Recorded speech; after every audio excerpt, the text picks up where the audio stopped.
DreAllDay.com. Dre Baldwin, balloverseas.com, the Overseas Basketball Blueprint. Next video in this next installment of this series that I've created of things to never do when you're playing professional basketball overseas. Never complain about playing time. Never, ever, ever complain about your playing time. Now, before I get into this, if you're listening to this on the podcast app, please leave a rating and review of the show to let people know, let us know, let your friends know that there is some value in what we're delivering here. That's the way that the podcast platforms know that we're good. If you're watching this on YouTube, please leave a review, leave a comment letting us know that you're getting value from this. I don't even care what you say. Just let us know you're getting value from it somehow in the comment section. That's the way that we know we're any good. If you're just watching, not saying nothing, we don't know. So all that being said, never complaining about playing time. When you are playing first of all, let's talk about the USA. When you play in the United States, a recreational league, high school, college, professional basketball, usually it works very simply. The best players are the ones who play the most. We know this, right? The best players play the most when you're playing any level in the United States. And in some areas overseas, depending on what country you're playing in, it works pretty much like that as well. But in Europe specifically, and usually when I'm talking about these things, I'm really talking about playing ball in Europe, which is generally it is agreed upon that Europe is the next highest level. Now, there are different leagues in Europe. The next highest level outside of playing in the NBA or the G League is playing European overseas basketball. Over there, things don't always go that way. Now, in some leagues, some teams, some countries, the best players will play the whole game, the whole 40 minutes of the game. But in different countries, different times, there are players who you might have saw in college basketball, might have been all conference first team in some mid-major or high-major conference in the United States. They go play overseas. The game's 40 minutes long. They might be playing 18 minutes in the game. They might be only playing 10 minutes in the game. They might not play at all in the game. Why? We don't always know. Coaches have many different ways that they do their rotations overseas, many different reasons. They'll change the starting lineup from game to game. A player might start the first half and be scoring and then not even start the second half. They might have the most points of anybody at halftime and not even start the second half and not get into the game until it's 8 minutes left. This is sometimes how it works. Now every team is different and coaches are all unique. So don't take this to mean that every team does this or every coach does this, but this is the way that it can go overseas. I've been on teams overseas where I was clearly the best player on the team, the best scorer on the team. The ball should be going through me and I wasn't even starting. I was on teams where I didn't start a game. We on the road. We down by like 25. I get in the game. We down 25. In the second quarter, we down 25. And I'm like, I didn't say this, but I'm thinking to myself like, yo, why the hell is he waiting so long to put me in the game? We ended up losing the game by like 15. But I'm like, damn, we was down 25. Why am I not in the starting line? I'm better than him, and him. So why am I not starting? But this happens sometimes when you're playing overseas. So what you need to understand is what I just told you, that sometimes coaches have these janky rotations that don't make any sense. The way they do playing time doesn't make any sense. The way that they will substitute people in and out and who they're putting in the game when clearly this guy's better, or if something's going wrong on the court, you get blamed for it. You pass your teammate the ball, they blow a layup, and then the coach pulls you out of the game. And you're like, yo, he blew the layup. Why are you pulling me out of the game? You can't say that because the coach, first of all, might not speak English. Second of all, will maybe probably take umbrage to the fact that you said something about why you taking me out. I mean, you say that to any coach, they're going to get mad. So don't do that. So the worst thing that you can do, all that being said, worst thing you can do is complain about your playing time. Do not complain to the coach about your playing time because the coach, remember, they got to coach the whole team, not just you. So they're not worried about how you personally feel. They're worried about them doing their job of actually helping the team be successful because they'll get fired if the team is not succeeding.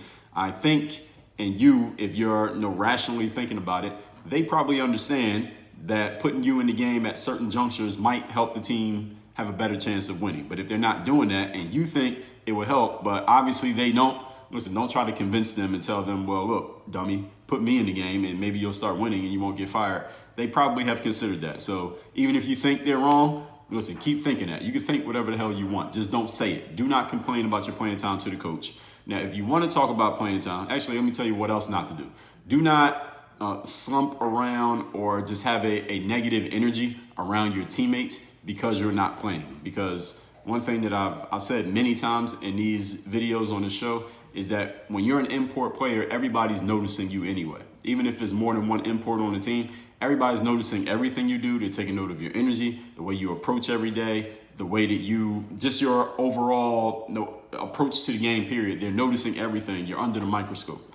So when you're not playing a lot, or let's say you had a bad game, or the team lost the game, or the team won a game, whether you played a lot or not, understand that everybody is noting how you're responding to that.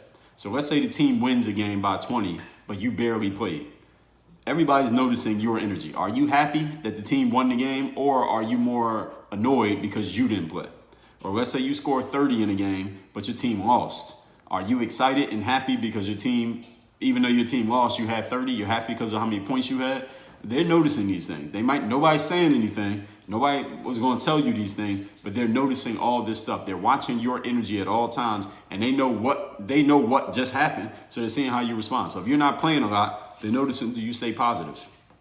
Do you keep working hard in practice? Are you supporting your teammates who are playing a lot? If you are playing a whole bunch, are you supporting the guys who are not playing? If the team lost the game, are you happy just because you got stats? And if the team won, are you mad because you didn't get any stats? These things matter a lot. And if teams notice that your energy is more focused towards what you individually are getting rather than what the team is getting, they'll get rid of you quick. Because as I've said before, in overseas basketball, it's much more about the team than it is the individual. Now, here in the United States, it's all about the individual. Even though, of course, every team wants to win. Everybody wants to win, right? But we know, you know as well as I do, we keeping it real here. In the United States, the game is focused on the individual player. What are you individually doing? How many points did you have? What were your stats like? How many highlights you got? Because if you're in high school and your team is not even winning, your team's mediocre, but you're averaging 35, what do you care about? Now, I'm going to get that D1 scholarship. I'm going to get on this AAU team so I can get my profile up and go do my thing. In the NBA, all right, the team lost, but he had 35. It's not his fault. That's the way we talk, right? The casual fans talk like this. Even serious fans talk like this at different times. So in the United States, it's all about the individual. Overseas is not about the individual at all. You come out there playing like or having energy like you only care about what you're getting as opposed to what the team is doing, they will get rid of you immediately. They're watching your energy. They're reading you. So never, ever complain about your playing time if you're not getting a whole lot of playing time, especially if the team is winning and you're complaining about your playing time, but you won't even make it to the next day. They'll get rid of you immediately. Now, if you're complaining about your playing time and the team is losing, then they might have a little bit more tolerance for it.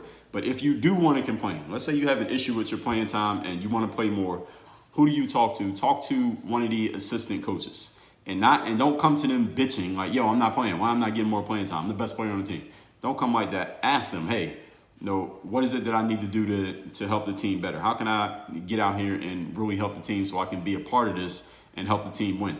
Something along those lines. I mean, if you're a player trying to play professional basketball, you should know how to speak to a coach in a way that doesn't make you like a dickhead that's going to get you fired from a job. All right, in a way that you're asking the coach, how can I actually help? And usually, if you're playing overseas on a team, somebody's going to come to you with this information before you need to come to them, usually. But if they aren't, again, talk to them like you got some sense. All right, it's not like I need to give you a script on how to speak to a coach. You're not getting playing time, not the head coach. Talk to the assistant coach because they have more mental space to deal with individual player issues and find out why you're not playing or what you can do to earn more playing time, what the coach wants out of you. Ask these questions and they'll let you know. And then if you can do it, you'll get the time. And if you can't, then hey, you're going to be on the bench. That's the deal. All that being said, if you haven't yet gotten your free copy of this book, The Overseas Basketball Blueprint, you can get it by going to balloverseas.com. Just cover a small shipping charge. The book itself is free. All you're doing is covering the shipping. It's a 237-page book for any player, even if you've been overlooked, underrated, never got a shot. You played at a D3, you played at NAI, you played at JUCO. You didn't play college ball at all, but you want to play overseas. Get this book by going to balloverseas.com. The book's paid for. You cover the shipping. Work on your game. Dre all day.